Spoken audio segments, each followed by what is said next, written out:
기대해. 나에게 주신 하루를 때론 피곤하고 일어나기 싫고 널 깨우는 알람 소리에 짜증도 나겠지만. 안녕하세요. 오늘도 부른 말씀 권순민 목사입니다. 쉬지 않고 나를 지키셨네. 오늘을 나에게 주셨네. 새 말씀 안에 주가 주신 사랑과 은혜와 능력. 오늘 우리가 은혜 받을 하나님 말씀은 룻기 3장 10절로 13절까지 말씀입니다. 그가 이르되 내 딸아 여호와께서 내게 복 주시기를 원하노라. 내가 가난하건 부하건 젊은 자를 따르지 아니하였으니 내가 베푼 인애가 처음보다 나중에 더하도다. 그리고 이제 내 딸아 두려워하지 말라. 내가 내 말대로 내게 다 행하리라. 내가 현숙한 여인인 줄을 나의 성읍 백성이 다 아느니라. 참으로 나는 기업을 물을 자이나 기업 물을 자로서 나보다 더 가까운 사람이 있으니 이 밤에 여기서 머무르라. 아침에 그가 기업 물을 자의 책임을 내게 이행하려 하면 좋으니 그가 그 기업 물을 자의 책임을 행할 것이니라.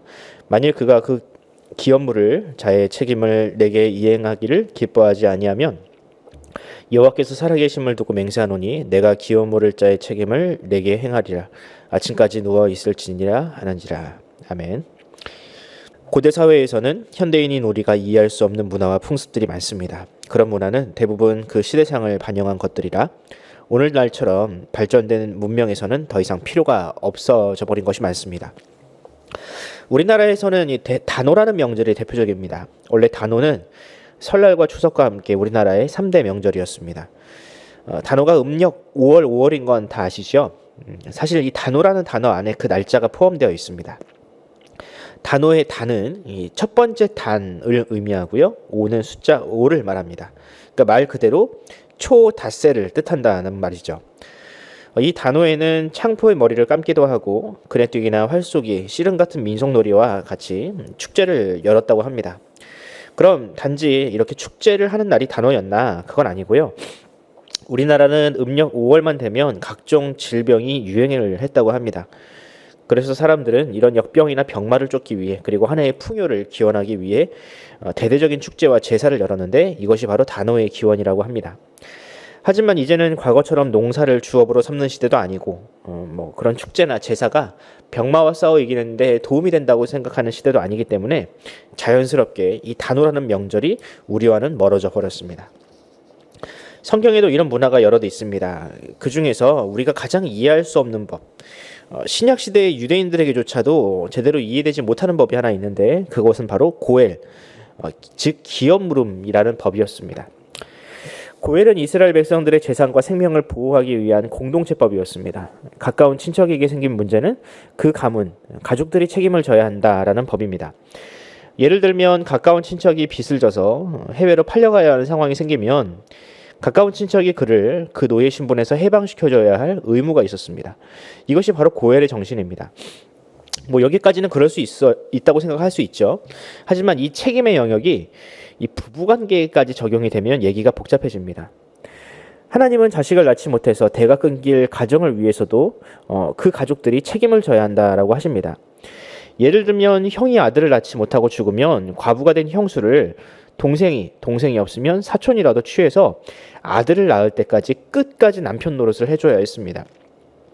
그럼 아들을 낳으면 어떻게 되나? 그 아들이 그 가문의 새로운 주인이 되어서 그 유산과 땅을 소유하게 됩니다.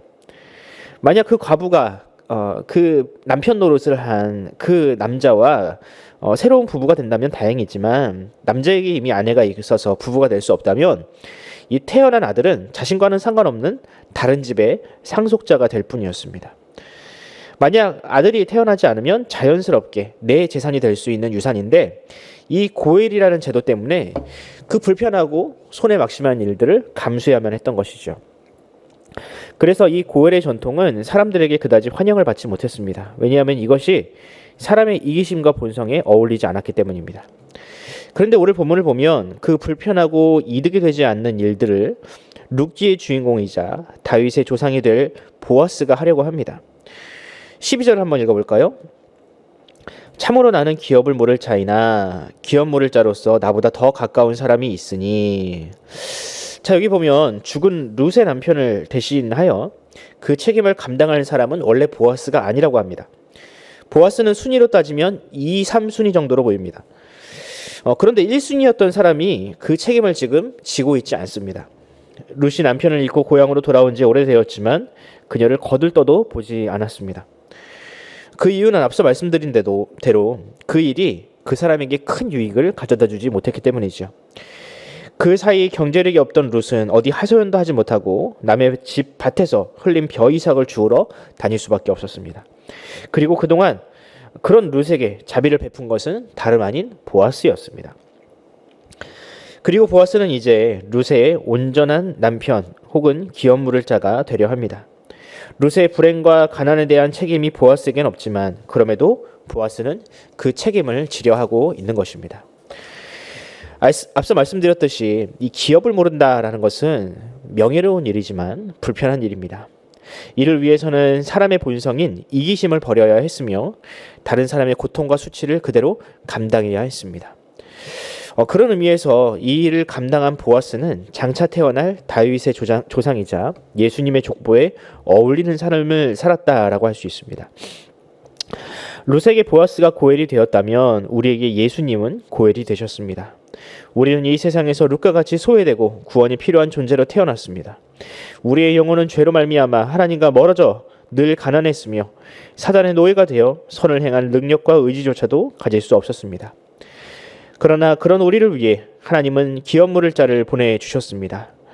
하나님의 아들이신 예수 그리스도는 친히 우리의 친척이자 남편이 되셔서 우리의 죄값을 대신 치르시고 우리를 사망의 굴레에서 자유케 하셨습니다. 비록 그 일이 자신의 목숨을 내놓아야 하는, 생명을 내놓아야 하는 값비싼 대가를 치른 일이었지만 예수님은 십자가에 달리시기까지 우리를 사랑하셔서 고엘이 되셨습니다. 그럼 예수님은 우리의 죄 문제만 해결하셨는가? 룻은 보아스가 기업 물을 자가 되기로 한 이후에 완전히 다른 삶을 살았죠. 오늘 본문 15절을 보면 보아스는 그녀에게 풍성한 양식을 안겨줍니다.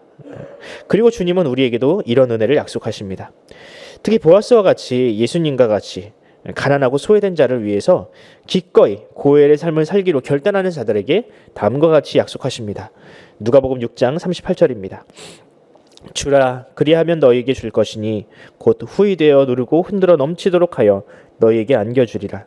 너희가 헤아리는 그 헤아림으로 너희도 헤아림을 도로 받을 것이니라. 아멘. 사랑하는 성도 여러분, 우리의 남편 되신 주님은 만족함이 없던 우리에게 만족함이 무엇인지, 또 생명이 무엇인지, 삶이 무엇인지를 잘 모르는 우리에게 그 기쁨과 그 영원한 삶의 행복을 우리에게 선물로 주셨습니다. 이제는 우리가 누군가를 위하여 고엘의 삶을 감당할 차례입니다. 룻에게 보아스가 그러했듯이 우리도 누군가의 고통을 감수하며 또한 공감하며 그 수치의 자리에서 함께 눈물을 흘려야 할 것입니다.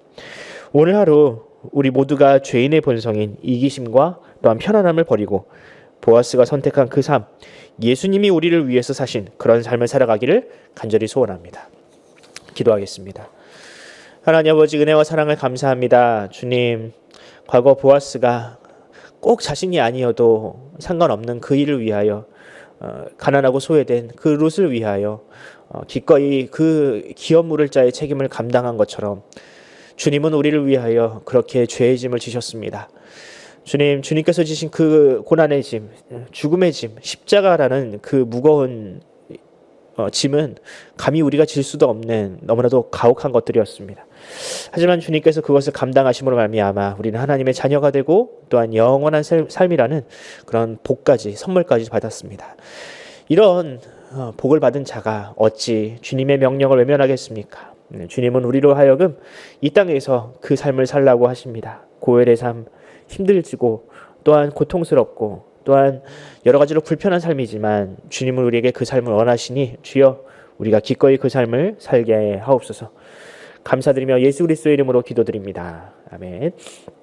사랑하는 성도 여러분, 오늘 하루 어린이날입니다. 휴일이죠. 우리의 몸과 마음을 쉼을 누리시고 특별히 우리 다음 세대를 위해서 기도해 주시기 바랍니다. 우리 다음 세대가 정말 험난한 인생을 살아가야 할 터인데 그럼에도 불구하고 주님을 붙들고 그 신앙을 놓치지 아니하고 하나님 앞에 정말 신실한 자들로 서도록 주님께서 이끌어 달라고 우리 함께 기도하면서 오늘 하루 시작하도록 하겠습니다. 함께 기도합시다.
네.